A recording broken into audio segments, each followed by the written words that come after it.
ధ్యానాన్ని ముందుగా ధ్యానాన్ని ఇంత సులభంగా పరిచయం చేసిన పత్రి మాస్టర్‌కి, కర్మ ధ్యానం, కర్మ విపాకం ద్వారా మన జీవితాన్ని మార్చుకునే అవకాశం ఇచ్చిన వంశీ మాస్టర్‌కి, మనం కూర్చున్న మన గురువుగారైన హైమా మేడంకి నా ఆత్మ ప్రణామములు.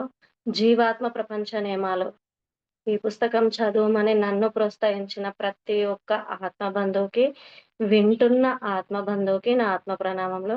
గత కొన్ని వారాలుగా జీవాత్మ ప్రపంచ నియమాలు చెప్పుకుంటున్నాం గదా ఫ్రెండ్స్.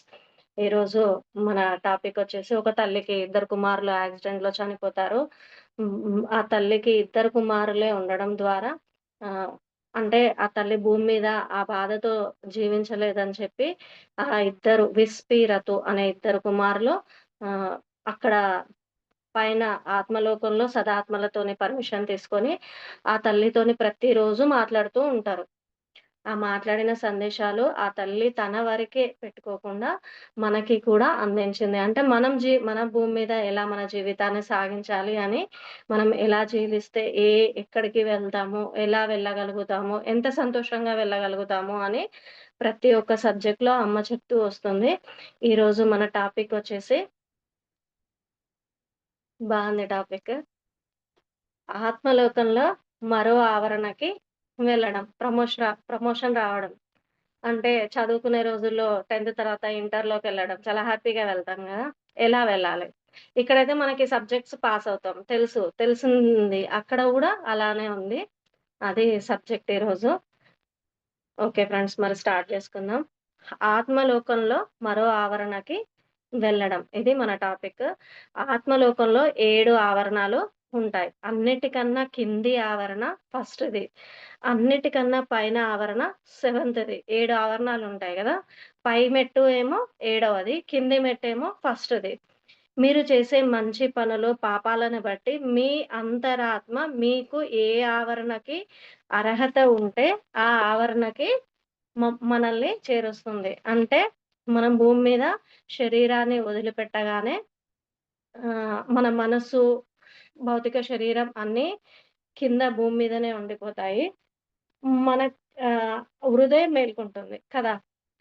ఇక్కడ మనం అనుకుంటాం దైవం నిర్ణయిస్తుంది ఈ ఆవరణలు అనుకుంటాం. కానీ కాదు. మనలో ఉన్న హృదయమే మన ఆలోచనలని, మన జీవితాంతం చేసిన అక్కడ మనసు పక్కకి జరగగానే మన హృదయం మేలుకుంటుంది. హృదయం మేలుకోగానే మన ఆలోచనలు ఇంకా స్టార్ట్ అవుతాయి. నేను ఈ తప్పు చేశాను. దేవుడు అంగీకరిస్తాడో లేదో ఆ ఆలోచనలతోనే ఆ ఆవరణకి మనం వెళ్ళగలుగుతాం. ఇక్కడ మన ఆలోచనే మన మనసే మనల్ని ఆహ్, కెమెరా అంటారు కదా! మన సారు. మన ఆత్ ఆహ్, ష ష్ మనసు పక్కకి జరగగానే హృదయం మేలుకొని, ఆ హృదయంలో ఉన్న ఆలోచనలే ఆ ఆలోచనలని బట్టి మనం ఆవరణకి వెళ్తాం. అయితే ఎంత ప్రయత్నించినా అప్పుడు అనిపిస్తదంట మనకి. మనకి కూడా అనిపిస్తది గదా! ప్రమోషన్ రావాలని. మనం కష్టపడకుండా. కానీ ఎంత ప్రయత్నించినా అర్హతకు మించి ఉన్నత ఆవరణకి ఎవ్వరు కూడా వెళ్ళలేరు అని వీళ్ళు చెప్తున్నారు. ఆత్మ ఉన్నత ఆవరణకి వెళ్ళడం అసాధ్యం. ఆ ఆవరణ అతడికి కనిపించదు. మీ ఆవరణకి మీరు చూడగలరు. మీ కింది ఆవరణలో చూడగలరు. అయితే ఐదో ఆవరణ నుంచి కొన్ని అవశ్యతలను పూర్తి చేస్తే పై ఆవరణలకి వెళ్ళవచ్చు. ఇక్కడ అంటే ఇప్పుడు మనము ఒక ఒక అంటే టీచర్‌గా నాకు అర్థమైన సబ్జెక్ట్‌లో చెప్పాలంటే, ఒక టీచర్‌కి ఒక ఇంటర్ చదివిన వాళ్ళకి 10థ్ చెప్పాలంటే చాలా ఈజీ అవుతది. 10థ్ సబ్జెక్ట్స్ చూడగలుగుతాం కూడా. ఇంటర్ చదువుకున్న వాళ్ళకి. అదే డిగ్రీ సబ్జెక్ట్స్ చూడాలంటే చూడగలుగుతామా? చూడలేము. అలాగే వీళ్ళు గూడా అదే చెప్తున్నారు. పై ఆవరణలు చూడలేము. మన ఆలోచనలు బట్టి కింది ఆవరణలకి ఎప్పుడు ఎళ్తామో, మనం ఉన్న ఆవరణ నుంచి కింది ఆవరణలు చూడగలుగుతాం. కానీ పైన ఆవరణలు చూడలేము అని చెప్తున్నారు. ఉన్నత ఆవరణలోని వారెవరైనా అతడిని ఆహ్వానించాలి. మనకి పైకెళ్ళాలి అనుకుంటే, మన డిగ్రీలో మనకి హెల్ప్ జేయాలి అంటే ఒక స్నేహితుడుండాలి గదా! మరి పైన గూడా ఒక స్నేహితుడు ఉండి, వాళ్ళు సదాత్మ అయ్యి ఉండి, మనల్ని ఆహ్వానిస్తే వెళ్ళగలుగుతామట. ఆ ఉన్నత ఆవరణలోని ఉన్నత సదాత్మ దీనికి అనుమతినివ్వాలి. అక్కడ మళ్ళీ వాళ్ళు ఒకవేళ ఫ్రెండ్ అని మనల్ని పరిచయం చేసినా, వాళ్ళకంటే పైన ఉన్న ఉన్నత సదాత్మ వాళ్ళకి పర్మిషన్ ఇవ్వాలి. అదే మనల్ని ఫ్రెండ్‌గా భావించిన వాళ్ళకి పర్మిషన్ ఇవ్వాలి. ఇస్తేనే మనం వెళ్ళగలుగుతాం. అతడు కొంత శిక్షణను కూడా పొందవలసి ఉంటుంది. అంతే గదా! మరి సబ్జెక్ట్ చదవాలి గదా! కొద్దో గొప్పో కొంచెమైనా చదవాలి గదా! ఇంకొకటి డౌటొచ్చినా, మనకి ఏ సందేహాలు వచ్చినా పైన భూమి మీద ఉన్నప్పుడు సందేహాలొస్తాయి. ఒక సబ్జెక్ట్ విన్నప్పుడు. మళ్ళీ పైన ఆవరణలోకి వెళ్ళినప్పుడు సబ్జెక్టొస్తది. అప్పుడు ఎప్పుడు అయినా మనకంటే ఉన్నతంగా ఉన్న వాళ్ళని మాత్రమే సందేశాలను తీసుకోవాలి. మనకి అర్థమవుతది. మనకంటే కింది స్థాయిలో ఉన్నారా? పై స్థాయిలో ఇప్పుడు ధ్యానంలోకి రాని వాళ్ళు మాట్లాడితే మనకర్థమవుతది. ధ్యానంలోకొచ్చి సీనియర్ మాస్టర్‌లు మాట్లాడితే మనకర్థమవుతది కదా! అట్లా పైన గూడా అలానే ఉండాలి. వాళ్ళు కొంచెం శిక్షణ పొందవలసి ఉంటుంది. ఎప్పుడు కూడా మనకంటే ఉన్న స్థితిలో ఉన్న వాళ్ళ సందేశాలనే మనం పట్టుకోవాలి అని చెప్తున్నారు. అక్కడట పైన ఆవరణలో ఆ 5, 6, 7లో అంట అధిక వెలుగు కళ్ళు కనిపించకుండా చేస్తుందంట. అధిక వెలుగుంటుందట అక్కడ. అధిక వెలుతురున్న వాతావరణము ఇబ్బంది కలిగించకుండా అతడు రక్షణ కవచాన్ని ధరించాలి. సూర్యుడు ఉదయించినప్పుడు ఎలా వెలుతురొస్తది దాన్ని చూడగలుగుతామా? అదే అస్తమించేటప్పుడు మాత్రం హాయిగా చూడగలుగుతాం. ఆ వెలుగుని ఆ వెలుగుని కళ్ళు మనకి చేయడానికి కూడా వాళ్ళొక రక్షణ కవచాన్ని ధరించాలట. ఉన్నత ఆవరణలోని ఆత్మల కన్నా అతని ఆత్మ కొంచెం బరువుగా ఉంటుంది. ఎందుకంటే మన ఆలోచనలే మనకి. ఈ బరువుగా అనే పదము మన ఆలోచనలు ఎలా బరువెక్తాయంటే, నేను ఈ మధ్య కొంచెం అంటే పాజిటివ్‌గా ఆలోచిస్తున్నాం గదా! మన సబ్జెక్ట్ విన్నప్పటి నుంచి. కనుక అతడిని ఇక్కడ వాళ్ళు చెప్పిన పాయింట్ ఏందంటే, ఉన్నత ఆవరణలో ఆత్మల కన్నా అతని ఆత్మ కొంచెం బరువుగా ఉంటుందట. కనుక అతడిని తేలికగా ఉంచే కవచం అక్కడ అవసరం అని వీళ్ళు చెప్తున్నారు. అక్కడ రక్షణ పొందడానికి ఆ వెలుగుని ఆహ్, ఆహ్, వెలుగుని మనం స్వీకరించాలన్నా, మన బరువుని మనం తేలిక చేసుకోవాలనుకున్నా ఒక రక్షణ కవచం కంపల్సరీ అవసరమట. ఇది ఎలా తీసుకోవాలంటే ఆహ్, మనము ప్రాపంచిక జీవితంలో ఉండి ఒక పని మనకి అంటే ఇంటికి చుట్టాలు రావడమో, ఇంటికి ఎవరన్నా మనకున్న పని కంటే కొంచెం ఎక్కువ పని చెప్పారనుకోండి, మన ఆలోచనలు వెంటనే మారిపోతాయి కదా! ఇమ్మీడియేట్‌గా చూడండి. మన ఆలోచన ఎప్పుడైతే విధానం మారిందో, ఈ పని నేను చెయ్యాలా అని ఎప్పుడైతే మనం నెగెటివ్ థాట్ పెట్టామో, మన శరీరం అంతా బరువెక్తుంది. ఒకవేళ ఆ పని బలవంతంగా చేసినా అలసిపోతుంది. నేను గమనించిందది. మనం ధ్యానంలోకొచ్చిన తర్వాత, మనం ఇక్కడ శక్తి తీసుకున్న తర్వాత మనకి ధ్యానం ఉంది. మాస్టర్స్ ఉన్నారు మనకు ఎనర్జీ ఇవ్వడానికి. ఏముంది 10 మందొచ్చిర్రు వాళ్ళకి వంట చేయడమే గదా! మన చేత్తోని మనం భోజనం పెడుతున్నాం గదా! అని ఎప్పుడైతే మనం పాజిటివ్‌లో ఉంటామో మనం ఒకవేళ ఆ పని మనకి శక్తికి మించిన పని అయినా, అది చేసినా, మళ్ళీ కొద్దిసేపు ధ్యానంలో కూర్చుంటే మళ్ళీ యాక్టివ్‌గా అయిపోతున్నాం. అది నేను ఈ మధ్య బాగా గమనించిన. ఇది సుకన్య మేడం దగ్గర గూడా చూడాలి నెల్లూరుకెళ్ళినప్పుడు. నిజానికి అంతమందికి చేయడం కష్టం గదా! కానీ మేడం చేసినా అనే ఫీలింగ్‌లో గూడా ఉండదు మళ్ళీ. ఎంత హ్యాపీగుంటది. ఆ మేడం చూసినప్పుడల్లా అనిపిచ్చేది. కానీ ఈ మధ్య నేను గూడా కొంచెం ప్రాక్టీస్ స్టార్ట్ జేసినప్పుడు అట్లా అనిపిచ్చింది. అంటే మన ఆలోచనలు ఎప్పుడు బరువెక్తాయంటే ప్రాపంచిక జీవితంలో మనసును యాక్టివ్ చేసినప్పుడు అంటే మనసు ఎప్పుడెట్లా ఉంటుంది? స్వార్థంగా ఉంటుంది. సుఖాన్ని కోరుకుంటుంది. దానికి ఏ కష్టం ఉండొద్దు. కానీ అది ఎక్సలరేటర్ ఎక్కాలి. అంటే పైకెక్కాలి. ఏ కష్టం లేకుండా. అది ఆలోచిస్తది. కానీ హృదయం ఆలోచిస్తది 10 మందికి సేవ చేయాలి. 10 మందికి నా వల్ల మంచి జరగాలి. నా వల్ల భోజనం పెట్టాలి అని పాజిటివ్‌లో ఉంటది హృదయం. అందుకనే హృదయం చేసే పని వల్ల 2 ఒకరమే. చేసే పని మన మనసుతో చేస్తున్నామా? హృదయంతో చేస్తున్నామా? అనేదే తేడా. 2 మనమే మళ్ళీ. 2 దేవుడిచ్చిన చేతులే కదా!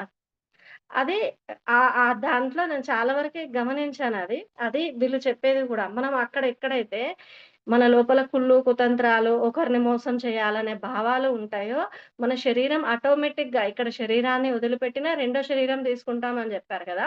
ఆ రెండో శరీరంలోనే బరువుగా ఉంటదట. దాన్ని తేలిక పరచడానికి మనం ఉన్నత ఆవరణలోకి వెళ్ళాలి అన్నా ఒక రక్షణ కవచం కంపల్సరీ మనకి కావాలి అని వీళ్ళు చెప్తున్నారు. ఉన్నత ఆవరణలో ఎక్కువ కాలం ఉండలేరట.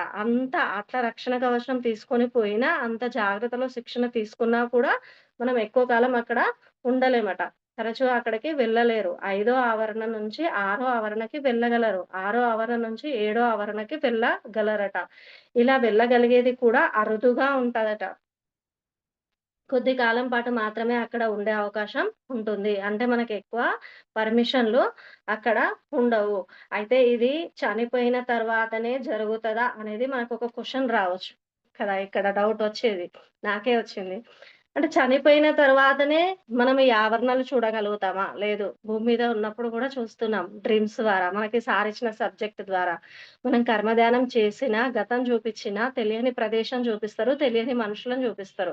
72 శ్వాసాలు చేసి జ్ఞానసిద్ధిని అడిగినా, మనం హాస్టల్ ఎక్స్‌పీరియన్స్ ఒకటి అక్కడ పైన లోకంలో ఉన్న ఆత్మలోకాలను గూడా చూస్తున్నాం. కానీ, మన శక్తికి మించింది అయితే అది గుర్తుంటది. అంటే ఆ శక్తిని మనం రిసీవ్ చేసుకునేది ఉంటేనే మనకి గుర్తుంటుంది. లేకపోతే మనం మళ్ళీ మేలుకోగానే మర్చిపోతున్నాం. ప్రతిరోజు నిద్ర రూపంలో వెళ్తాం. వీళ్ళు చెప్పేది విస్పిరతు గూడా అదే. మీరు ప్రతిరోజు డ్రీమ్స్ ద్వారా అక్కడికి వస్తూ, పోతూ ఉంటారు. కానీ మీరు మేలుకోగానే భౌతిక విషయాలను పట్టించుకోవడం వల్ల, భౌతిక ప్రపంచంలో నిమగ్నమై ఉండడం వల్ల, మీరు చూసిన ఆ అనుభవాన్ని మర్చిపోతారు అని చెప్తారు వీళ్ళు గూడా. మనం రోజు గూడా వెళ్ళి వస్తాం. అందుకే సార్ అంటారు గదా! మేలుకున్నప్పుడు ఎక్కువ భౌతిక విషయాలను గాకుండా ప్రకృతితో గడపండి. ప్రకృతి సూక్ష్మంగా చూడమంటారు సారు. చెట్లని, గాలిని అది సూక్ష్మంగా అంటే గాలెలా వీస్తుంది, చెట్టు ఆకులెలా కదులుతున్నాయి అలా సూక్ష్మంగా చూడగలిగితే, మనం పైన వెళ్ళినప్పుడు మనకి డ్రీమొచ్చినప్పుడు అక్కడ సూక్ష్మంగా మనం ఏం చేయగలుగుతున్నాం అనేది మనకి గుర్తుంటుంది అని వంశీ సార్ ఇచ్చే సబ్జెక్ట్. అది ప్రయత్నం మొదలైంది. కానీ ఇంకా అంత పర్ఫెక్ట్‌గా రాలేదు. టైం పడతది గదా! దేనికైనా. కానీ అందరం కూడా అన్ని రకాలుగా మనం అన్ని ఆవరణలు చూసి వస్తున్నాం. కాకపోతే మన ఆత్మశక్తిని బట్టి మన భౌతిక విషయాలను పట్టించుకోవడం అది దాన్ని బట్టే మనకి కళ అనేది గుర్తు ఉంటుంది. మేము అలా వెళ్ళి వచ్చాం. మన విస్పిరతు ఇద్దరున్నారు కదా! వాళ్ళు వెళ్ళేసొచ్చారట. మాలో కొందరికి ఏడో ఆవరణకు కూడా వెళ్ళే అదృష్టం కలిగింది. ఏది ఏమైనా మేమందరం కింది ఆవరణలకి వెళ్ళగలం. చూడడానికి, ఎవరినైనా బాగు చేయడానికి గానీ, ఎప్పుడు కావాలంటే అప్పుడు వెళ్ళగలుగుతాం. ఒకవేళ మేము కింది ఆవరణలకి, వాళ్ళు ఉన్న ఆవరణల కంటే కింది ఆవరణలకి వెళ్ళాలి అంటే 1, 2, 3 ఆవరణలకి వెళ్ళాలనుకుంటే మాకు కూడా రక్షణ కవచం అవశ అవ అవసరం. కావాలి. రక్షణ కవచం గావాలి. ఉన్న స్థితి నుంచి పైకెళ్ళాలన్నా రక్షణ కవచం గావాలి. కిందికెళ్ళాలన్నా రక్షణ కవచం గావాలి. పైకెళ్ళాలంటే మన ఆలోచనలు బరువుగా ఉంటాయి గాబట్టి, ఆ బరువును తగ్గించడానికి రక్షణ కవచం ధరిస్తాం. కింది ఆవరణలోకి వెళ్ళడానికి ఇక్కడ మెయిన్ పాయింట్ ఉంది. ఈ కవచం మమ్మల్ని చెడు ఆత్మలకి కనిపించకుండా చేస్తుందట. అంటే వీళ్ళొచ్చారు అనేది వాళ్ళకి తెలియకుండా చేస్తుందట. వారి చెడు స్పందనాలు కానీ మనకు హాని చేయకుండా ఉంటాయి. 1, 2, 3 ఆవరణలో ఉండేవారు వారి ఆవరణలు విడిచి వెళ్ళలేరు. వారు బాగా పశ్చాత్తాపడి నిజాయితీగా ఉంటే ఉన్నత ఆవరణలో దయార్థ ఆత్మలు వారికి మార్గం చూపిస్తే తప్ప ఇది సాధ్యం కాదు. ఈ నిమ్న ఆవరణలో ఆత్మలు మళ్ళీ ఎన్నడూ కూడా ఆ పాపాలు చెయ్యవు అనే నమ్మకము సదాత్మలకు కలిగితే తప్ప ఇది సాధ్యం కాదు అని చెప్తున్నారు వీళ్ళు. అయితే నిన్న ఒక బాబా టెంపుల్‌లో ఒక ఎక్స్‌పీరియన్స్ జరిగింది. ఎవరికి వాళ్ళు ఇప్పుడు ధ్యానం కొంతమందికి పరిచయం ఉన్నా నిలబడలేరు. ధ్యానంలోకొచ్చి కూడా మన సార్ సబ్జెక్ట్ విని కూడా అంటే అది టైం గూడా రావాలి. కాలం గూడా ఒకటి. ఇంకోటి ఈ సబ్జెక్ట్ వినేవారికి ఇదంతా పాజిబులా? ఇది నిజమా? అనే అపనమ్మకాలు ఉంటాయి గదా! మనకి నమ్మకం ఉండదు దేవుడి మీద. నమ్మినట్టే నటిస్తాం గానీ పూర్తి విశ్వాసాన్ని మాత్రం పెట్టలేము. అంటే నిన్న బాబా టెంపుల్‌లో ఒక ఆమె కలిసిందేందంటే వాళ్ళు వైజాగ్‌లో ఉంటారట. వాళ్ళ అమ్మ చాలా రోజుల క్రితమే మన సార్ పిరమిడ్ ధ్యానం అలా చేసింది. అమ్మ చేసింది. అమ్మకి కూతురుంది. కూతురికి కూతురు ఇమ్మెచ్యూర్ బేబీ పుట్టిందిప్పుడు. ఆ పాప ఒక 10 సంవత్సరాల దాకా ఉంది. నిన్న బాబా టెంపుల్‌కొచ్చింది. ఆమె తల్లికి తెలుసు పిరమిడ్ ధ్యానం. తల్లి చెప్తే కూతురు వినలేదు అక్కడ. ఇక్కడ ఇవి గూడా పైనకెళ్ళిన తర్వాత గూడా మన ఆలోచనలు అవే గదా! భూమి మీద ఇలా ఆలోచిస్తామో పైకెళ్ళిన తర్వాత గూడా అవే ఆలోచిస్తాం గదా! ఇక్కడ ఎప్పుడైతే పశ్చాత్తాప పడుతుంది అంటే, ఆమె అనుకుంటుంది. ఈ పాపని ఆ చిన్న ఇమ్మెచ్యూర్ చాలా బాగా సతాయిస్తుంది. 10 ఇయర్స్ అంటే ఇంకా మెచ్యూర్ అయినా గూడా ప్రాబ్లమే గదా! అని బాగా ఆలోచిస్తుంది ఆమె. ఎంత ఆలోచిస్తుందంటే, ఇది నాకు నేను ఏదో చేసిన. నేను ఏదో పాపం చెయ్యకపోతే ఈ పాప నా దగ్గరికి రాదు. వచ్చింది. కానీ నేను ఏం చేస్తే నాకీ ఈ ప్రాబ్లమ్ సాల్వ్ అవుతది. నేను ఇప్పటికే చాలా అనుభవం పొందినా అని ఆమెకి ఏడుపొచ్చేసింది నిన్న టెంపుల్‌లోనే. ఫుల్ ఏడ్చేసింది. నాకు నిన్న మార్నింగ్ ఎళ్ళేదాన్ని. ఈవినింగ్ ఎళ్ళిన. మార్నింగ్ వీలు గూడా గాలేదు. బిజీ బిజీ అయిపోయింది. ఈవినింగ్ ఎళ్ళిన. ఈవినింగ్ ఎప్పుడు తీసుకెళ్ళడు బాబా మామూలుగా. అసలు ఆ టైము అలా వచ్చేసింది. కొన్ని సందర్భాలు అలా వస్తాయి. నాకు వెళ్ళేటప్పుడు గూడా క్వెషనొచ్చింది. "ఈ టైంలో తీసుకెళ్తున్నావు బాబా ఎందుకు?" అని. అక్కడ ధ్యానం మామూలుగా సాయంత్రం హారతి అయిపోయిన తర్వాత చాలామంది కూర్చున్నారు. కొంతమందికి ధ్యానం చెప్పినా విన్నారు. కొంతమంది ఫోను నంబర్‌లు తీసుకున్నారు. అంతా అయిపోయింది. ఈమె ఉంది గదా! ఇమ్మెచ్యూర్ పాప. కూర్చుండిపోయింది సైడ్‌కి. నాకు మీరు పరిష్కారం చెప్పేంత వరకు నేను వెళ్ళను అని. మళ్ళీ వాళ్ళ తల్లి ఆ చిన్న పాప ఆ పాపను గూడా నేను జూసాను. బాగా ఏడుస్తుంది. మాటలు రావట పాపకి. మరి పుట్టడమే అలా పుట్టిందా అంటే, లేదు మధ్యలో అలా వచ్చింది అని చెప్పింది. ఇంక నేను ఆ సబ్జెక్ట్ మొత్తము చెప్పిన తర్వాత ఇలా ఇలా చేయండి అని కొన్ని వీడియోలు అలా పంపించిన తర్వాత ఆమెకి వచ్చి ఎళ్ళిపోయింది. అంటే ఈ సబ్జెక్ట్ వింటే నాకదనిపించింది. కింద భూమి మీద అయినా, పైన పైన ఆత్మలోకంలో అయినా, మనం ఎప్పుడైతే మనం చేసిన తప్పుకి పశ్చాత్తాప పడి, నేను అది చెయ్యను అని ఎప్పుడైతే మనలో పరివర్తన అనేది వస్తుందో, అప్పుడే మనకి మాస్టర్స్ డ్రీమ్ ద్వారా సందేశాన్ని అందివ్వగలుగుతారు. ఎప్పుడైతే మనం చెయ్యలేము అంటే మన ఇష్టం అది. మన ఆత్మ ఉన్న స్థితి నుంచి ఇట్లనే ఉండాలి అనేది మన ఇష్టమే. మనం ఉన్నత స్థితికి ఎదగాలనేది మన ఇష్టమే. లేదు ఇంకా మోనస్టప్ పనులు చేసుకుంటాము అనేది మన ఇష్టమే. మన ఆత్మ నిర్ణయమే. ఎప్పుడైతే మనకి నేను చెయ్యను అని అనుకుంటామో అప్పుడే మనకి స్టార్ట్ అవుతాయి. అందుకే చాలామంది మనం అనుకుంటాం గదా! కొంతమంది ఎన్ని పాపాలు చేసినా వాళ్ళకి మాత్రం అన్నీ మంచే జరుగుతది అనుకుంటాం గదా! మనకెందుకు చెడు జరుగుతుంది అంటే, మన ఆత్మ అది కర్మని తీర్చుకుంటా అనుకుంటుంది. మన డబ్బా ఖాళీ అవుతుంది. వాళ్ళ డబ్బా నిండుతుంది. మనకది తెలియక వాళ్ళు పాపాలు నింపుకుంటారు. మనం అనుకుంటాం వాళ్ళకి మంచి జరుగుతుందని. కానీ వాళ్ళు ఎప్పుడు ఎలా ఉంటారో మనకు తెలుసా అది? మనం డీప్‌గా వెళ్తామా? పైపైన చూసి పైన ఈ భౌతిక కళ్ళతో చూస్తాం. వాళ్ళు ఏ డబ్బా నింపుకుంటున్నారో, ఎన్ని పాపాలు నింపుకుంటున్నారో మనకేం తెలుసు కదా! కానీ మనం చుట్టూ ఉన్న వాళ్ళనే అబ్జర్వ్ చేస్తూ ఉంటాం. మనకెప్పుడు మన దృష్టి మన మీద కన్నా పక్క వాళ్ళ మీదనే ఎక్కువుంటది. ఎప్పుడైతే మన ఆత్మ పరంగా మనకి మనం అనుకుంటామో, అప్పుడే మనకి మాస్టర్స్ డ్రీమ్స్ ద్వారా చూపిస్తారు. వాళ్ళ తల్లి చేసిన ఇప్పుడు ఆమె వంశీ సార్ గూడా తెలుసు అంటుంది. నాకనిపించింది బాబా వీళ్ళు ఆచరించలే. సబ్జెక్ట్ విని వదిలేసిర్రు కదా! ఎన్ని విన్నామో, ఎంతసేపు ధ్యానం చేశామో అనేది ముఖ్యం గాదు. అక్కడ ఆచరణ ఎంత ఉంది అనేదే ముఖ్యం గదా! నేను చెప్పానామెకి, "నువ్వు ఆచరించట్లేదమ్మా. నీకు నువ్వే ఈ కూతుర్ని ఇలా వచ్చింది, దేవుడు నాకిచ్చాడు అనే దానిలో ఆలోచిస్తున్నావు. కాదు. నీ ఆత్మ ప్రణాళిక అలా ఉంది. ఆ పాపకి ఒక కర్మ ఉంటది. నీకు ఒక కర్మ ఉంటది. మీ అమ్మకి ఉంటది. ఎందుకంటే మీ ఇద్దరి వల్ల సఫర్ అవుతుంది గదా! మీకేదో సామూహిక కర్మ ఉంది అని డీటెయిల్‌గా చెప్పేసరికి ఆమెకి సబ్జెక్ట్ అర్థమైంది. నేనింక ఇప్పటి నుంచి కంటిన్యూ‌గా చేస్తా అని చెప్పి వెళ్ళింది. నాకిది చదువుతుంటే అది గుర్తొచ్చింది. మనం చేసే ప్రతి పని, ప్రతి ఆలోచన, ప్రతి మాట ఆకాశపు రికార్డ్ ద్వారా రికార్డ్ అవుతుంది. సార్ చెప్పేదదే. మీరు ధ్యానంలోకొచ్చి మీరు ఎంత ఎరుకతో ఉండాలి అంటే నిరంతర ఎరుకతోనే ఉండాలి. మనది రికార్డ్ అవుతుంది. మన నోటి నుండి వచ్చే మధుర వాక్కు మన ఆకాశపు రికార్డు మనం ఏదిస్తే మనం ఏ ఆలోచన ఇస్తే అదే వస్తుంది అనుకుంటాం గదా!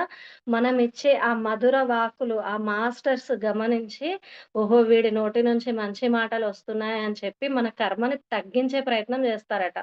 అందుకే కొన్ని రోగాలు తగ్గడము, మనకి ధ్యానంలోకొచ్చిన తర్వాత కొన్ని ఎంతో పెద్దగా జరగాల్సినవి చిన్న పొగ ద్వారా పోవడము అలా జరుగుతూ ఉంది.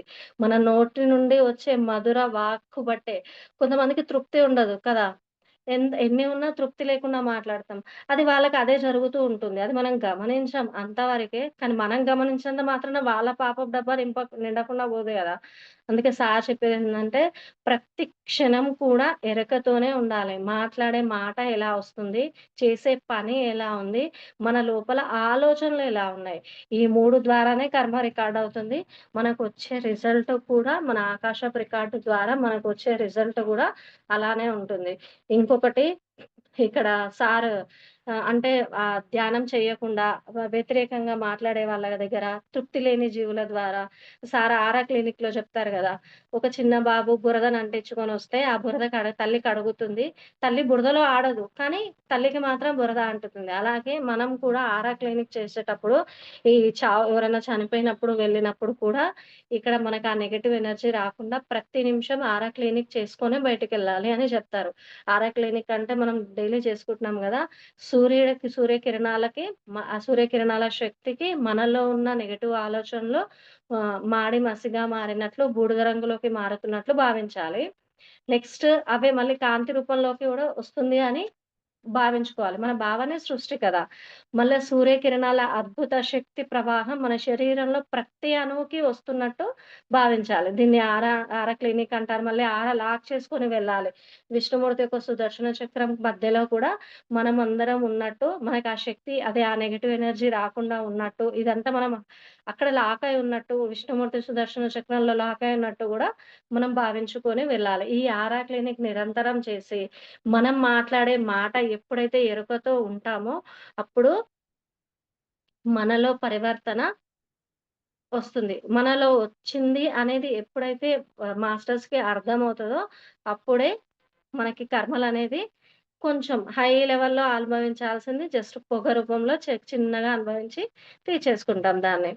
ఇది ఇప్పుడు సారు గూడా మళ్ళీ ఇక్కడ వీళ్ళ పాయింట్ గూడా చెప్తున్నారు. ఆత్మ పునర్జన్మించి తాను హాని చేసిన వారికి మంచి చేసి కర్మ నుంచి విముక్తి పొందాలి.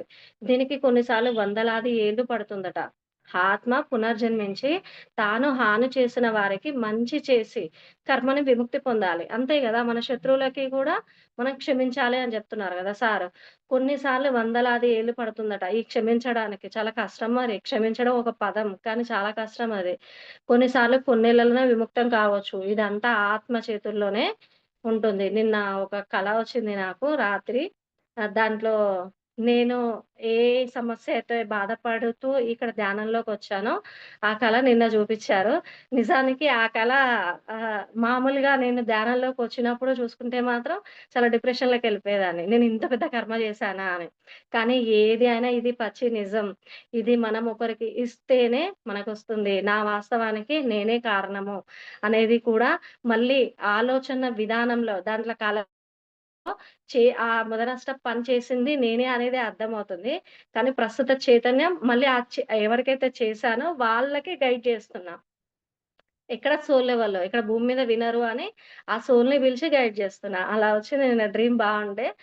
అంటే మనలో పరివర్తన అనేది కంపల్సరీ కావాలి. ఈ పరివర్తన రావాలి అన్నా మన సార్ చెప్పేది ఒక్కటే. ఎవ్వరు ఏమి చెప్పినా మన బుద్ధిని పెంచుకోవాలి. బుద్ధిని విచక్షణతోని ఆలోచించాలి.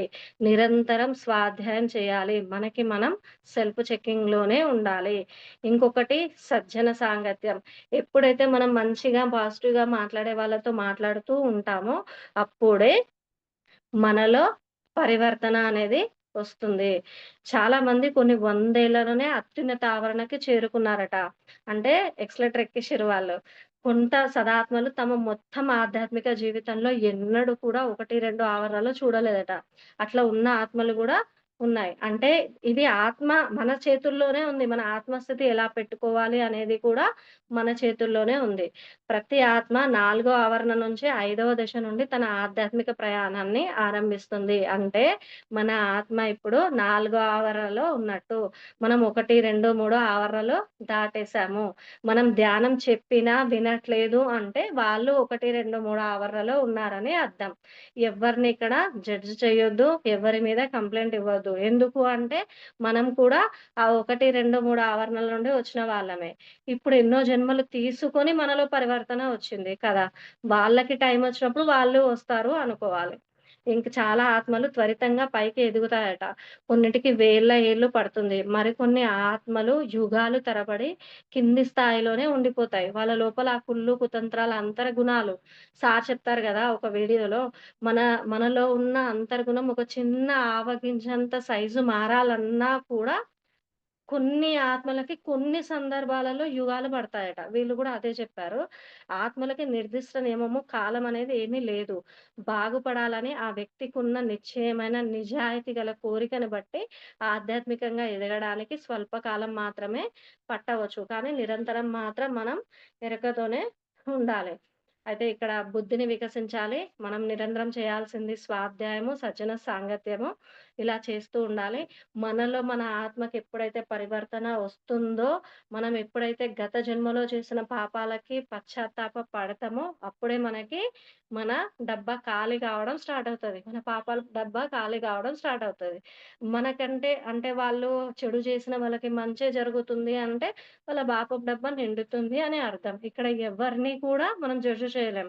ఎవరి మీద కంప్లెయింట్ ఇవ్వలేం. ఎందుకు అంటే వాళ్ళ ఆత్మస్థితి అది. వాళ్ళకి ఏమి తెలియకుండా చేస్తున్నారు గదా! మనం అన్నీ వింటూ గూడా చేయడం అనేది మన మీదనే డిపెండ్ అయ్యి ఉంటుంది. ఇది నెక్స్ట్ ఒక చిన్న కథ చెప్పుకుందాం. ఆ చిన్న ఈ కథలో ఏంటంటే, ఒక భిక్షగాడు, రాజు ఇద్దరు ఉంటారు. ఇక్కడ చెప్తున్నారు గదా! ఆధ్యాత్మిక ఆత్మ ప్రయాణం అనేది కొంతమందికి తొందరగా అవుతది. కొంతమందికి లేట్‌గా జరుగుతుందని. మన ఆలోచనలు ఎలా ఉంటే మనం తొందరగా ముందుకెళ్ళగలుగుతాం అనేది ఈ కథ సారాంశం. కథలో ఏంటంటే ఒకే ఊరిలో ఒక భిక్షగాడు ఉంటాడు. ఒక రాజు ఉంటారు. రాజుకి సంతానం ఉండదు. ఆయన సంతానం చాలా సంవత్సరాలైనా నాకు సంతానం లేదు. నేను అదే మన ఇక్కడ పుణ్యక్షేత్రాలు దర్శిస్తే నాకు సంతానం కలుగుతదేమో అనే కోరికతోని బయలుదేరతాడు. అక్కడ కొంతమంది ఉంటారు గదా! పుణ్యక్షేత్రాల్లో సాధువులు అలా ఉంటారు గదా! అక్కడ ఆ సాధువుల దగ్గరికి వెళ్తే, "నీకు పుణ్యక్షేత్రాలను దర్శించడం కాదు నాయనా, నీవు ఒక శివ శివాలయం కట్టు. నీకప్పుడు సంతానం కలుగుతది" అని చెప్తారు రాజుకి. ఇంకా ఆ విషయం వచ్చి ఆ పుణ్యక్షేత్రాల నుండి వచ్చి ఇక్కడ మంత్రికి చెప్తాడు. చెప్తే ఇంకా ఆయన రాజుకి డబ్బు బాగుంటది గదా! సూపర్ డబ్బుంటది.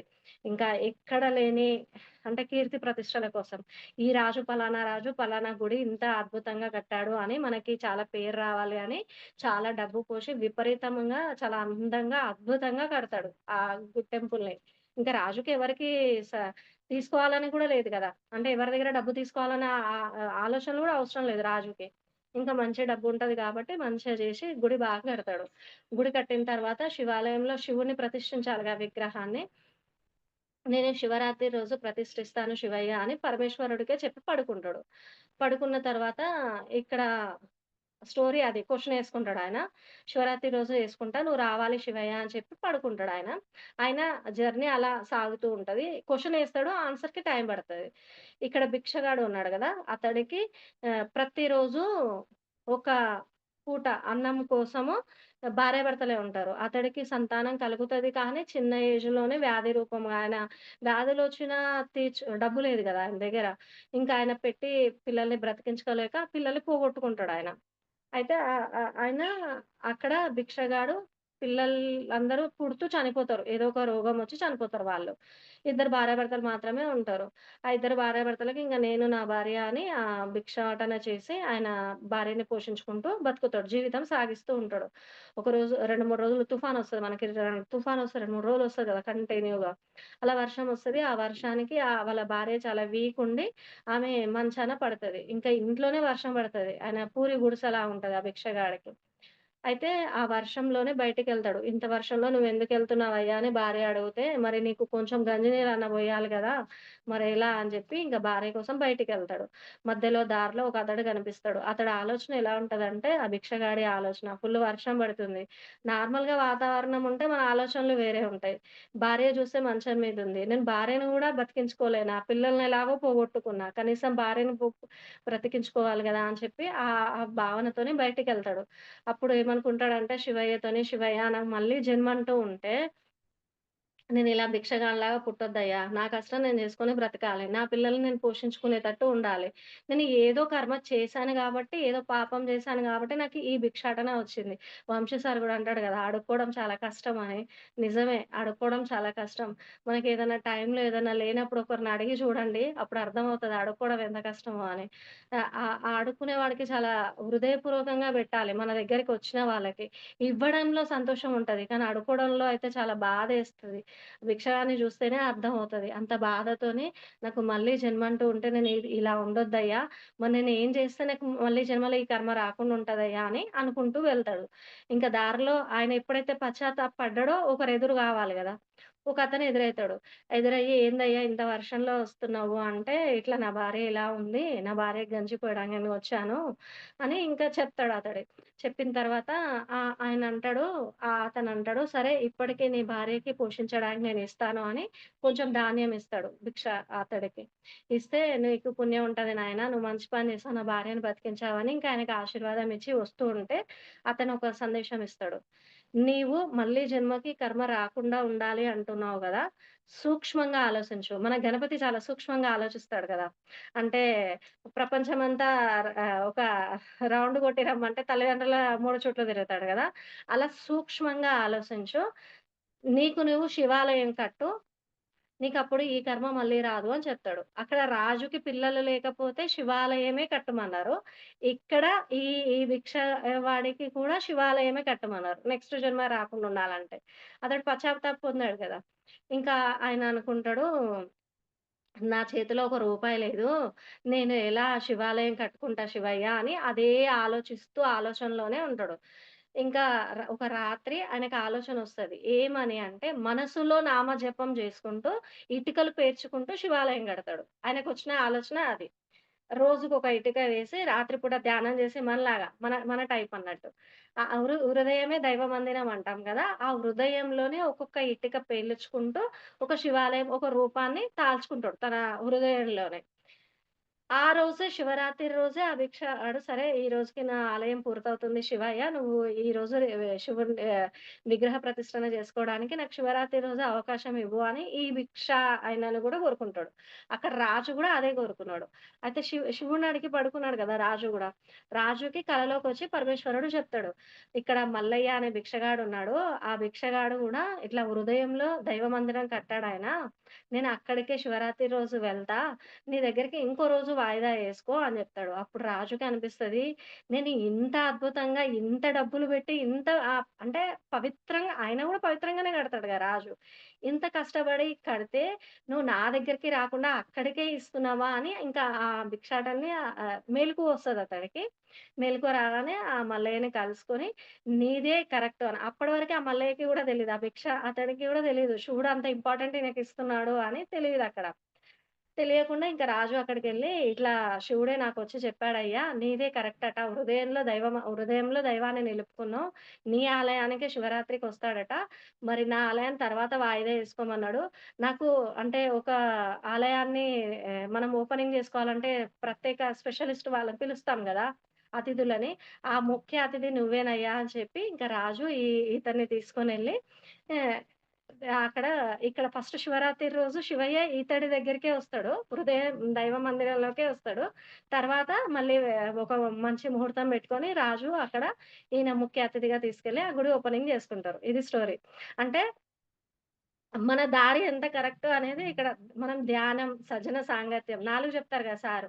ధ్యానం, సజ్జన సాంగత్యం, ప్రబోధం, స్వాధ్యాయం. మనకి మనం సెల్ఫ్ చెకింగ్‌లో ఉండాలి. అంటే మనం ఎంత మంచి మార్గంలో ఉన్నాము అనేది ఈ ఈ ఈ కథ ద్వారా మనం నేర్చుకోవాలి. ఇక్కడ చెప్తున్నారు గదా! కొన్ని ఆత్మలకి చాలా తొందరగా వెళ్తాయని. మనమే తొందరగా ఎళ్తాం.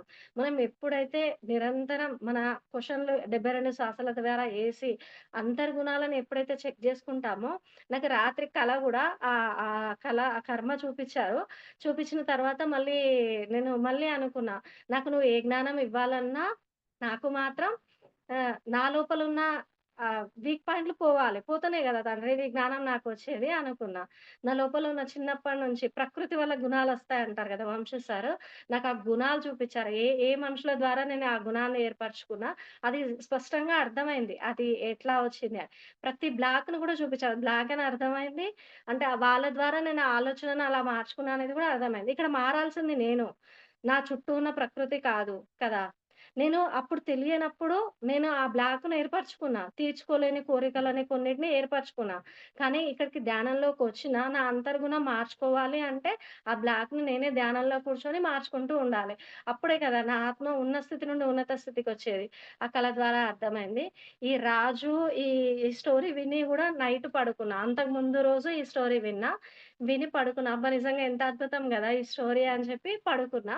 నాకొచ్చిన డ్రీమ్ ఏంటంటే దాంట్లో గూడా డ్రీమే. నాకొక 15 రోజుల నుంచి డ్రీమ్స్ రావట్లేదు. నేను ఫీల్ అయినా బాగా. అంటే నాకు నేనే ఇప్పుడు నేను అనుకుంటాను గదా! బాబా నాకు జరిగేదుంటే నువ్వే ఇస్తావు. నువ్వే బెడతావు. అంటే నా ప్రయత్నం ఏం లేదు. నువ్వే జూసుకో అనేసి అనుకున్నా. దాంట్లో గూడా నాకు అహం వచ్చిందనేది నాది నాకే నా ఆలోచనలో అర్థమైంది. సారీ బాబా! నా ప్రయత్నం కొంచెం ఉండాలి. ఎందుకంటే ఆ కళని నేను రిసీవ్ చేసుకోవాలన్నా భౌతికంగా నేను మౌనంగా ఉండాలి.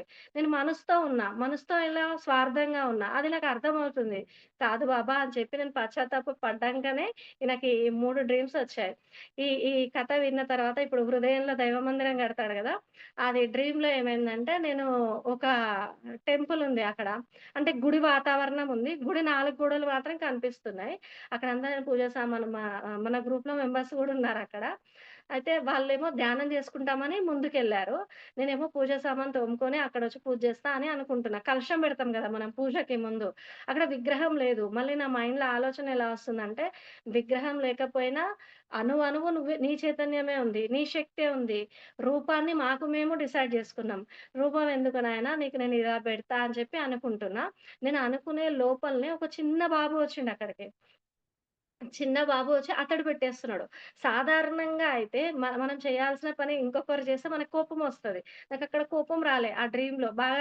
బాగా గుర్తుంది. ఆ డ్రీమ్‌లో కొంచెం కూడా కోపం లేదు. నేనింకా బాబుననుకుంటున్నా, "నేనెట్లాగో దైవ సన్నిధిలోనే ఉన్నా నాన్న. నీ జీవితమే ఉంది ముందుగా. నువ్వే నీ జీవితం మంచిగా చేసుకో. ఇప్పుడే దైవ సన్నిధికొచ్చావు నాన్న నువ్వు" అని ఆ బాబునంటున్నా. ఆ బాబు నవ్వి వెళ్ళిపోయిండు. నేను పక్కకి పెట్టుకున్నా. అదొకటొచ్చింది. నెక్స్ట్ వీళ్ళు మన వాళ్ళు అక్కడ కూర్చొని ధ్యానం చేసుకుంటా అనుకుంటున్నారు గదా! మళ్ళీ నా ఫోను గూడా క్లియర్‌గా కనిపించింది ఆ డ్రీమ్‌లో. ఫోనులో జూమ్ టైమ్ అయిపోయింది. మేము ఇంటికెళ్తున్నామని చెప్పి వెళ్తున్నారు మన వాళ్ళు. నేననుకుంటున్నా వీళ్ళు దారిలో ఇంటికెళ్ళేసరికి లేట్ అవుతది. మళ్ళీ నేను ధ్యానం చేపిస్తా, ఇక్కడ పూజ చేసుకుంటా అని ఫోన్‌ని గూడా పక్కన పెట్టుకున్నా. అలా వచ్చింది డ్రీమ్. అంటే నా ఇక్కడ ఈ భిక్షవాడి హృదయంలో ఇదే కరెక్ట్. మనం వెళ్ళే రూటే కరెక్ట్ అని నాకు ఆ కళ ద్వారా మంచి అనుభవం అనిపిచ్చింది. ఆ కళ గూడా పక్కన ఆ బాబుది గూడా మంచిగా అనిపిచ్చింది. అంటే ఆ బాబు పక్కన రాగానే ఏమాత్రం కోపం నా లోపల లేదసలు. అది గూడా చాలా అద్భుతంగా వచ్చింది కళ. ఈ కళలైతే నేను నిజంగా పశ్చాత్తాప పడ్డంగానే వచ్చాయి నాకు గూడా. ఎందుకంటే "నువ్వు చూసుకో బాబా" అనుకుంటున్నా గదా! ప్రతి నా నా ప్ర నా ప్రయత్నం లేకుండా బాబానన్నా. కాదు బాబా చెప్పేదేంది ఒక అడుగు నువ్వెయ్యి అంటాడు. ఆ అడుగు గూడా ఎయకుండా నాలో నాకే తెలియని అహం వచ్చింది అనేది నాకు అర్థమైంది. ఈ కళలు మాత్రం ఇలా వచ్చాయి. మనల్లో స్టార్ట్ అవుతేనే నేను చెప్పేది ఒకటే. మనం ఏది చేస్తున్నామని గాదు. ప్రాపంచిక జీవితంలో ఉన్నామా? ఆధ్యాత్మిక రంగంలో ఉన్నామా? అనేది కాదు. మన లోపల మన ఆత్మ స్థితిలో మనకి పశ్చాత్తాపం స్టార్ట్ అయ్యి మనలో పరివర్తన వస్తేనే మాస్టర్స్ చూపిస్తారు. లేకపోతే మనకి ఎన్ని రోజులైనా మన పరిస్థితి ఇలానే ఉంటుంది అనేది నాకు అర్థమైంది. ఇంకొకటి రాజు అక్కడ కీర్తి ప్రతిష్టల కోసం టెంపుల్ కట్టాడు. ఆ కథ నుంచి మనం నేర్చుకోవాల్సిన పాయింట్స్ కదా! కీర్తి ప్రతిష్టల కోసం ఆయనకి కూడా కోరిక ఉంది. సంకల్పం ఉంది. ఏంటి నాకు సంతానం గావాలి అని. కానీ టెంపుల్‌ని చాలా మంచిగా కట్టాలనుకున్నాడు. అందరూ మెచ్చుకోవాలి అని. ఇక్కడ భిక్షవాడికి కోరిక ఉంది. ఏమని? ఈ కర్మ మళ్ళీ నాకు రావద్దు అని. మళ్ళీ జన్మంటూ నేను తీసుకుంటే నాకీ పరిస్థితి రావద్దు. మన సార్ చెప్తారు కదా! నువ్వు నీ ఆత్మలో అనుభవాన్ని ఎలా నువ్వు చేసుకుంటావంటే, ఈ జన్మలో నువ్వు పొందిన అవమానాలు కానీ, ఫలితాలు కానీ, మళ్ళీ నువ్వు భూమి మీదకొచ్చినప్పుడు అది రిపీట్ కావద్దు అంటారు కదా! ఆ భిక్షగాడిలో ఉన్న కోరిక అదే కదా! మళ్ళీ రావద్దు అనేది కోరిక. ఇక్కడ ఆయన వృత్తి అది. ఆయన భిక్షాటన చేస్తున్నాడా ఏదా అనేది వృత్తి అది. కానీ మనం ఆ వృత్తి నుంచి గూడా శివయ్య అదే స్వీకరించిండు గదా!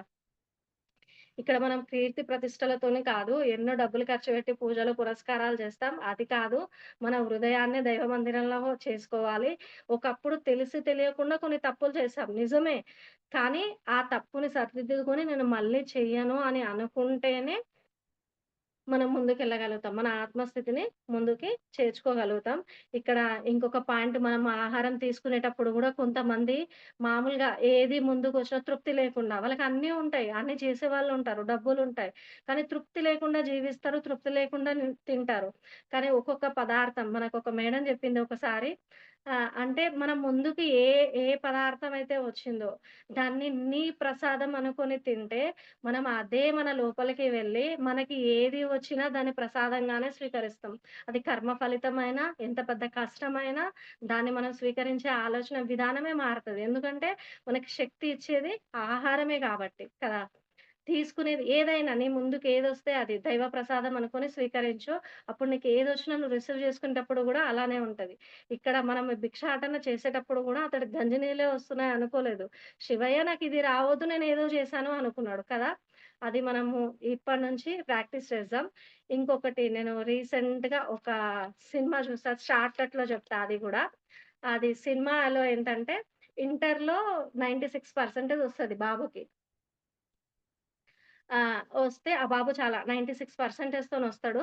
ఆహ్, మంచి రిజల్ట్‌తోనొచ్చి బీటెక్‌లో జాయిన్ అవుతాడు. అయితే జాయిన్ అయ్యే ముందు రిజల్ట్ 96 వచ్చింది గదా! ఒక అమ్మాయికి లవ్ ప్రపోజ్ చేస్తాడు. ఆ అమ్మాయి అంటది, "అరేయ్! నువ్వు చదవడానికి పనికొస్తావురా! నన్ను లవ్ చేయడానికి రాదు" అని అంటది ఆ అమ్మాయి. ఆ అమ్మాయి మాట వల్ల అతడి లోపల ఒక రకమైన ఫీలింగొస్తది. అంటే మంచిగా బ్రతికితే ఒక అమ్మాయి మనల్ని ప్రేమించదా? అనే ఫీలింగ్‌తోని నేను బీటెక్‌లో జాయిన్ అవుతే, నేనింక చదువుకి గాకుండా ఈ అమ్మాయిలతోని లవ్‌లో పడ్డానికే నేను జేస్తా అని జెప్పి రివర్స్ అవుతాడు. ఫస్ట్ ఉన్న క్యాండిడేట్‌కి రివర్స్ అవుతాడు అమ్మాయి కోసం. రివర్స్ అయ్యి బీటెక్‌లో 48 సబ్జెక్ట్స్‌లో ఫెయిల్ అవుతాడు. ఫెయిలయ్యి కానీ ఒక అమ్మాయిని లవ్ జేస్తాడు. అమ్మాయి ఎట్లా చెప్తే అలా వింటాడు. ఇంకొక అమ్మాయి. ఈ అమ్మాయి వదిలేసి ఎళ్ళిపోతది. ఇంకొక అమ్మాయితో ఉంటాడు. ఆ అమ్మాయి అయిన తర్వాత ఆ అమ్మాయి గూడా ఒకసారి ఆమెకి పెళ్లి చూపులు జరిగి నేను ఆ అబ్బాయిని పెళ్లి చేసుకుంటా అని చెప్పి అంటే చేస్తది. ఇద్దరిది 2 సైడ్స్ లవ్ అవుతది. కానీ లాస్ట్ మొమెంట్‌లో ఆ అమ్మాయి చెప్తదన్నట్టు, "నువ్వు లవ్ జేయడానికి పనికొస్తావురా! కానీ నన్ను పోషించడానికి నా జీవితంలో నన్ను సుఖపెట్టడానికి నీది పనికిరాదు. నువ్వు ఇన్ని సబ్జెక్ట్స్ ఫెయిల్ అవుతే ఎలా అని ఆ అబ్బాయికి బాయ్ జెప్పి వెళ్తది. వాడు మొత్తానికి రివర్స్ అవుతాడు. ఫస్ట్ ఉన్న స్టెప్పు అమ్మాయి వల్లనే. ఫస్ట్ ఉన్న స్టెప్పు మంచి స్టూడెంట్‌గా ఉంటాడు. అమ్మాయి "అరె! నువ్వు చదవడానికి పనికొస్తావు, లవ్‌కి పనికిరాదు" అంటది. ఇంకా అమ్మాయి కోసం అమ్మాయిలు ఇలా ఉంటారా లవ్ అని జెప్పి నెక్స్ట్ అమ్మాయి లవ్ కోసమే ప్రేమ పొందడానికి ఈ సబ్జెక్ట్స్ ఫెయిల్ అవుతాడు. అంతా చిచ్చరపిడులాగా జేస్తాడు. అన్ని కోతుల్లో చేస్తాడు ఆ స్టోరీలో అంతా. అయితే ఆ అమ్మాయి ఒక మాట ఏం జెప్తది, తప్పు ఈ అబ్బాయి అంటాడు 2 సైడ్స్ లవ్ గదా! ఈ అబ్బాయి అంటాడు, "నువ్వు నన్ను లవ్ జేసి, నన్నింత ప్రాణంగా ప్రేమించి, ఇంకో అబ్బాయిని పెళ్లి చేసుకుంటున్నావు గదా! నీకు తప్పు చేశామనే భావన రావట్లేదా?" అని అంటాడు. అంటే ఆ అమ్మాయి ఏం జెప్తదంటే ఆహ్, తప్పు చేస్తున్నా అనే భావన నా లోపల ఒచ్చింది. కానీ నేను చేసే తప్పు వల్ల నా జీవితం బాగుపడుతుంది గదా! అప్పుడు నేను చేయొచ్చు తప్పు అని చెప్పి ఎళ్ళిపోతది. అది ఆ సినిమా మొత్తంలో ఒక 2, 3 సార్లు ఉంది ఆ డైలాగు. తప్పు చే చే చేస్తామనే భావన ఒచ్చినా తప్పు జేయొచ్చట. ఎందుకంటే జీవితం అనేది ఒకటి బాగుపడుతుంది అన్నప్పుడు చేయొచ్చట. అది ఉంది. అది ఇంకో సందర్భంలో ఏం జరుగుతదంటే, ఈ 48 సబ్జెక్ట్స్ ఫెయిల్ అవుతాడు గదా! మరి జాబ్ జూడాలి గదా! తల్లిదండ్రులకు ఒక్కడే కొడుకు. డూప్లికేట్ సర్టిఫికేట్ పెడతాడు. తల్లిదండ్రుల పొలం అమ్మి 10,00,000 ఇచ్చి డూప్లికేట్ సర్టిఫికేట్ సంపాదించి బీటెక్ చేసినట్టు ఒక జాబ్ సంపాదిస్తాడు. అప్పుడు గూడా తప్పు చేస్తున్నావు అనే ఆ మాట వస్తది. కానీ తప్పు చేయడం వల్ల నా జీవితం బాగుపడుతుంది గదా! అని జెప్పి మళ్ళీ ఈ పని జేస్తాడు. చేసినా ఆ ప్రిన్సిపల్ ఊరుకోడు. ఊరుకోకుండా మళ్ళీ వచ్చి "నువ్వు ఆ 48 సబ్జెక్ట్‌లు పాస్ అయినట్టు డూప్లికేట్ సర్టిఫికేట్ సంపాదించావు గదా! నీకు జీవితంలో ఎప్పుడైనా అది ఫ్రాడ్‌గా ప్రూఫ్ అయితది. నువ్వు జైలుకెళ్ళాల్సిందే. అట్లా గాకుండా నువ్వు ఈ జాబ్ జేసుకుంటూ ఈ 48 సబ్జెక్ట్స్ ఆహ్, క్లియర్ జెయి" అని. మళ్ళీ ఆ అమ్మాయొస్తది. ఎవరైతే లవ్ చేస్తున్నారో ఆ అమ్మాయి మళ్ళీ తన జీవితంలోకొస్తది.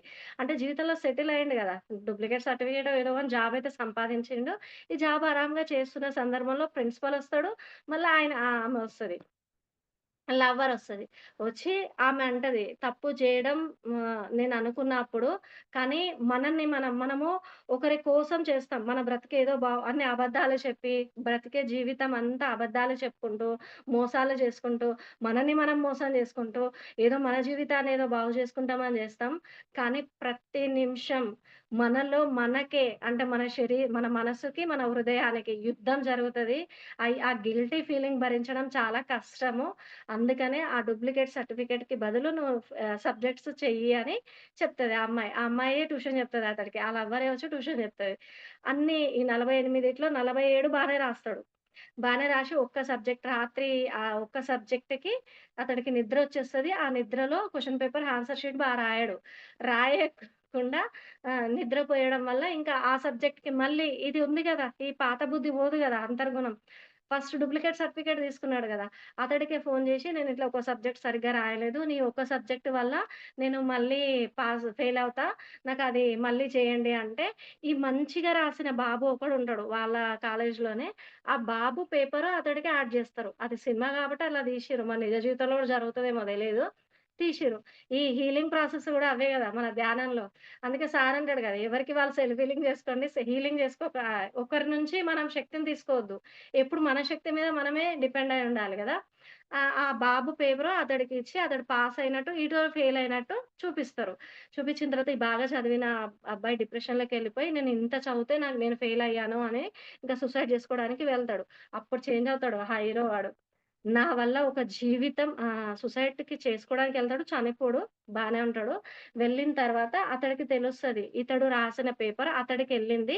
అతడు పాస్ అయ్యాడు అని. ఇంకా అప్పుడు మొత్తానికి చేంజ్ అయిపోతాడు. ఎందుకు చేంజ్ అవుతాడు అంటే, నేను మాట్లాడే అబద్దాల మాటల వల్ల, నేను చేసిన డూప్లికేట్ సర్టిఫికేట్ వల్ల, నేను 10,00,000 లంచం ఇయ్యడం వల్ల 10,00,000 లంచం ఇయ్యడం వల్ల ఎవరు మోసపోయారు? వాళ్ళ అమ్మా, నాన్న. పొలాన్ని అమ్మి పెట్టిర్రు. అక్కడ జరిగింది. ఒక అమ్మాయి లవ్వు కోసం నేనింత చేశాను. నేనేం సాధించాను. ఒకడి లైఫ్ పోయిందక్కడ అని చెప్పి, మళ్ళీ ఇంకొక అమ్మాయిని పెళ్లి దాకా వెళ్తది లాస్ట్‌లో. మూడో అమ్మాయి. పెళ్లి దాకా వెళ్తది. కానీ ఆ పెళ్లిలో తాళి కట్టే మూమెంట్‌లో మొత్తం అన్ని నిజాలు చెప్పేస్తాడు. అంతవరకి నేను గడిపిన జీవితం అబద్ధం. నేను ఈ పెళ్లిలో ఈ తాళి కట్టి మళ్ళీ నేను జీవితాంతం గిల్టీ ఫీలింగ్‌తో నేను బతకలేను. నేను తప్పు ఒప్పుకుంటున్నా. నేనిట్లా లంచం ఇచ్చి డూప్లికేట్ సర్టిఫికేట్ సాధించిన. మళ్ళీ 48 పేపర్‌లు రాయడానికెళ్ళి, మళ్ళీ ఇంకొక అబ్బాయిది తీసుకున్నా. ఇంకా ఆ అబ్బాయిదొద్దు అని చెప్పి పోలీసుల ముందు ఒప్పుకుంటే, "నువ్వు ఒప్పుకున్నావు కదా! తప్పు ఒప్పుకున్నావు కదా! మరి శిక్ష తగ్గించాలి కదా!" 6 నెలల శిక్ష వేస్తారు ఆ హీరోకి.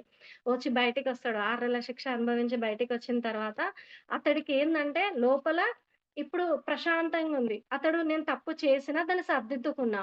ఆ ప్రశాంతతలో ఆ బీటెక్ చేసిన జాబు దానికి జొమాటోలో వస్తాయి గదా! చిన్న వ్యాపారం చేసుకుంటూ బతుకుతాడు. నెలకు 8,000 ఆ జాబ్ చేస్తే 1,20,000 అలా వచ్చింది. కానీ నేను 8,000తో నేను తృప్తిగా ఉంటున్నా అని జెప్తాడు. ఆ ప్రిన్సిపల్‌కే. సరే నువ్వు మారావు గదా! నీలో ఇంత పశ్చాత్తాపం నా కూతుర్నిచ్చి పెళ్లి చేస్తా అని ఆ ప్రిన్సిపల్ చేస్తాడు. ఆ స్టోరీ భలే ఉంది. అంటే నాకు సినిమా చూసినప్పుడు బోర్ రాలేదు. చెప్పడానికి కారణం ఏంటంటే, మనం చేసే చిన్న చిన్న తప్పులే అవి చిన్నవిగానే ఉంటాయి. చాలా చిన్నవిగా ఉంటాయి. మనం మాట్లాడే చిన్న అబద్ధాలే. కానీ మనలో మనల్నే కృంగదీస్తుందది. ఒక పుండుగా మారుస్తుంది నన్నడిగితే. ఆ గిల్టీ ఫీలింగ్. మనం తప్పు చేశాము అనేది. అందుకే హైమ మేడం అంటది గదా! మనము మనల్ని మనం మోసం జేసుకుంటాం. మన పరివర్తన వల్ల, మన ఆలోచనల వల్ల, మన మాటల వల్ల, చేసే పనుల వల్ల మనల్ని మనం మోసం జేసుకుంటాం.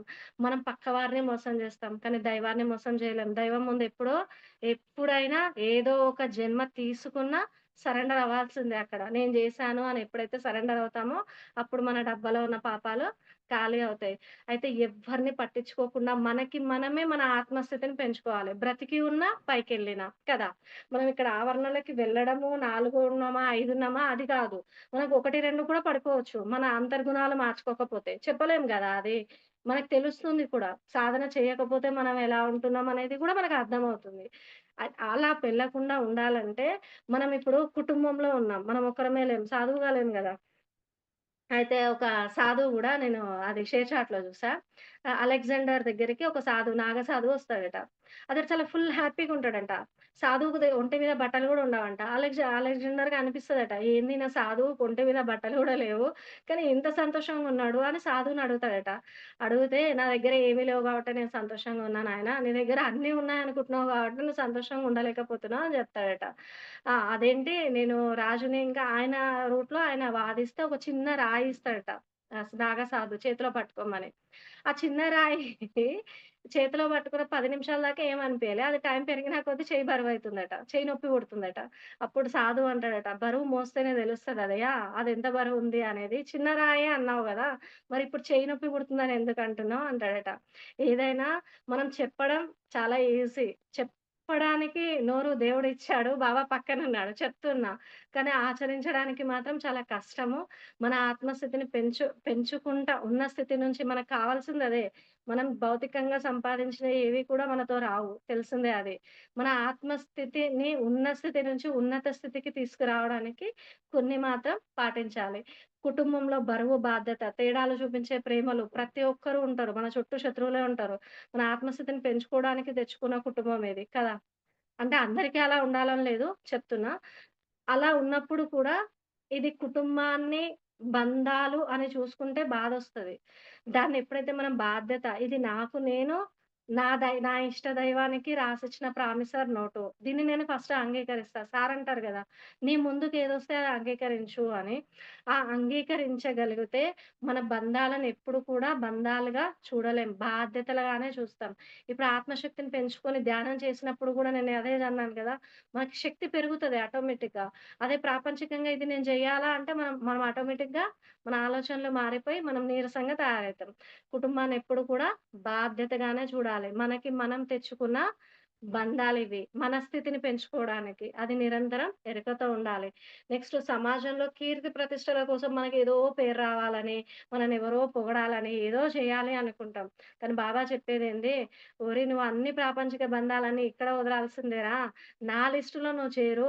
నీకు నేను ఏది ఇవ్వాలో అదే ఇస్తాను. ఎప్పుడివ్వాలో అదే ఇస్తాను" అంటాడు కదా!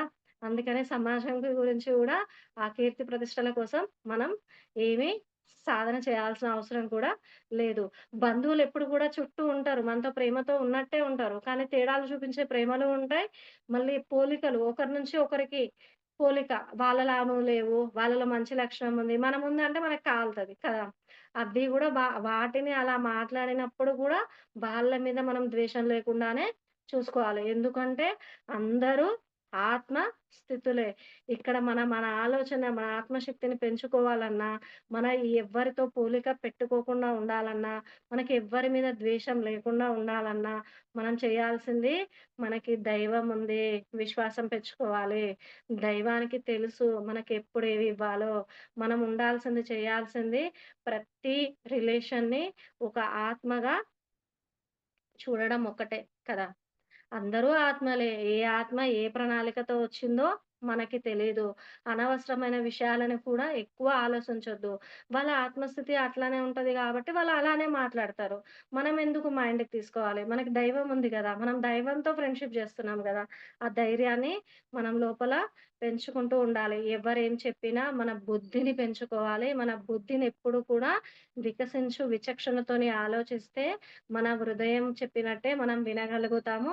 మన స్థితిని కూడా పెంచుకోగలుగుతాం. ఎప్పుడు మనలో ఉన్నది ధైర్యంగా ఉండాలి. ఇప్పుడు గిల్టీ ఫీలింగ్ ఆ స్టోరీలో గిల్టీ ఫీలింగ్ తప్పు చేశాము అనేది. మనం దైవం నిజంగా మనకి ప్రత్యక్షమైతే ఫోటో రూపంలో గాదు. నిజ రూపంలో దైవం ప్రత్యక్షమవుతే అంటే జ్యోతి రూపంలో ఏ రూపంలో మన దగ్గరికొచ్చినా మనకు ఆ దైవ రూపం అనేది మనకు తెలుస్తుంది కదా! మనం తల ఎత్తాలి. మనం తల ఎత్తాలి అంటే ఇక్కడ ఎన్ని రకాలుగా మౌనంగా ఉండాలో అది మనకి మనము నిరంతరం సాధన చేస్తూ మన లక్ష్యం మీదనే పెట్టాలి దృష్టి అంతా. మన ఆత్మ ఎప్పుడూ ఉన్న స్థితి నుంచి ఉన్నత స్థితికి ఎదగడానికి మనం ప్రయత్నం మొదలుపెట్టాలి. ఎందుకు అంటే భౌతిక జీవితంలో మనం ఈ ప్రపంచంలో ఏమి సంపాదించినా, ఏమి చేసినా అన్నీ ఇక్కడ వదిలిపెట్టాల్సిందే. మనం భూమి మీదకొచ్చింది మన పాపపు డబ్బని మనం ఖాళీ చేసుకోవడానికి. ఉదాహరణకి 4 ఆవరణలో ఉందామనుకున్నాం. 5, 6కి ఎదుగుదాం కదా! 1, 2, 3 పడిపోవద్దు. పడకుండా ఎదగాలి. లేదు 4 ఆవరణలో ఉన్నా ఓకే. కదా! అలా రావాలి. పట్టిన పట్టు విడవరాదు బిడ్డ అని ఒక సామెత ఉంది గదా! అలా మనము చాలా మన సంకల్పాన్ని భిక్షగాడు ఎలా అయితే అనుకున్నాడో, ఈ జన్మలో నేను అనుభవించిన ఈ కర్మ మళ్ళీ జన్మకి నాకు రావద్దు అని మన ప్రయత్నం చాలా గట్టిగా చేద్దాం. ఈరోజు సబ్జెక్ట్ ఇది. శ్రద్ధగా విన్న మీకందరికీ నా కృతజ్ఞతలు. Thank you friends. కలలు కూడా చాలా వచ్చాయి. మళ్ళీ నా లోపల అహం రాగానే ఆగిపోయాయి. మళ్ళీ నేను పశ్చాత్తాపపడితేనే మళ్ళీ డ్రీమ్సొచ్చాయి. నేను అది గూడా చెప్తున్నా. మన లోపల నిరంతరం పశ్చాత్తాపం, పరివర్తన ఉండాలి. అవి 2 ఉంటేనే మనకి మాస్టర్స్ ఏ సందేశాన్ని ఎప్పుడు ఇవ్వాలో అప్పుడే ఇస్తారు. మన నిరంతర సాధన వీలైనంత మౌనంగా ఉండాలి. ప్రతి సందర్భాన్ని ఒక పరీక్షగా భావించాలి. అందరిని ఆత్మస్థితిలోనే జూడాలి. మనకి మనం కూడా ఆత్మస్థితిలోనే చూసుకోవాలి. ఏ ఆలోచనలు ఎక్కువగా పెట్టుకోవద్దు. మనం చేసే పని చేసేటప్పుడే ఆలోచించాలి. చేయాలా? వద్దా? అని. చేసిన తర్వాత రిజల్ట్ తప్పదు గదా! కాబట్టి ఇలా మనం ముందుకెళ్దాం. Thank you friends. విన్న మీకందరికీ నా కృతజ్ఞతలు. ఈ అవకాశం ఇచ్చిన హైమా మేడంకి నా కృతజ్ఞతలు. నా లోపల అహం ఉంది అని బాబా నిరంతరం నాకు చూపిస్తున్న బాబాకి నా కృతజ్ఞతలు. Thank you friends. Thank you madam.